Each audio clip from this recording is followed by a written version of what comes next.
Cargo and courier services તો ઘણી બધી છે, પરંતુ એમની કઈ સ્ટ્રેટેજી છે જેના કારણે એ આજે ઇન્ટરનેશનલ લેવલ પર બિઝનેસ કરે છે. તો ચલો આપણે એનો સ્ટેપ બાય સ્ટેપ પ્રોસેસ જોઈએ. નંબર 1 છે ગ્રેબ ધ ઓપોર્ચ્યુનિટી. દરેક નાનામાં નાની ઓપોર્ચ્યુનિટીને સ્ટાર્ટિંગમાં એમને એક્સેપ્ટ કરી છે.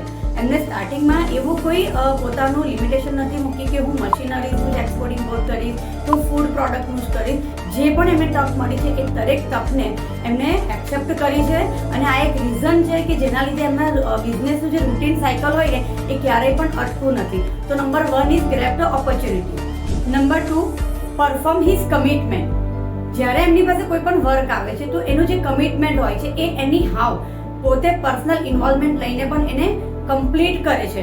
દરેકે દરેક ટ્રેક રેકોર્ડ સિસ્ટમને પણ મેન્ટેન કરે છે. જ્યારે કોઈ પણ વ્યક્તિને પોતાની પ્રોડક્ટ્સ ઇન્ડિયાથી બહારની કન્ટ્રીમાં જ્યારે મોકલવી હોય છે તો એમને જે પણ કમિટમેન્ટ આપ્યું હોય છે એ પર્સનલી એમાં ઇન્વોલ્વમેન્ટ લઈને એ કમિટમેન્ટને ફૂલફિલ કરે છે.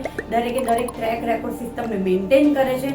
આજે આપણી પ્રોડક્ટ કે સર્વિસીસને ઇન્ડિયાથી લઈને કોઈ બહારની કન્ટ્રીમાં જ્યારે પણ એક્સપોર્ટ થાય છે તો એ દરેકે દરેક તમે સ્ટેટસ જોઈ શકો છો. એટલે કે એ ક્યારેય પણ એમના કેરિયરમાં, એમના કંપનીની કેરિયરની અંદર ક્યારેય પણ એમનું કમિટમેન્ટને ફૂલફિલ ન કર્યું હોય એવા કોઈ એક્ઝામ્પલ સેટ નથી કર્યા. તો number 2 is perform his commitment.